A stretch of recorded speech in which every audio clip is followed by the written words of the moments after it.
માતા છે એ બાબા સાહેબના જે કાર્યક્રમ જે આજે કરી રહ્યા છે જન્મજયંતિ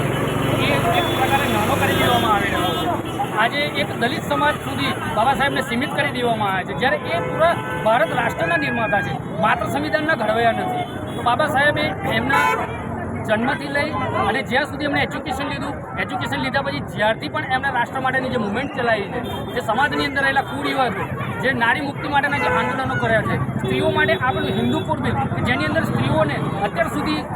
કોઈ પણ અધિકાર નહોતા મળતા, એને બાબા સાહેબ આંબેડકરે જે અધિકારો આપ્યા છે એ બાબા સાહેબ આંબેડકર આજે દુઃખની વાત છે કે ભારત દેશની અંદર એમના જન્મજયંતિને એક નાનકડી અને ઓછપવાની નજરોથી જોવામાં આવે છે।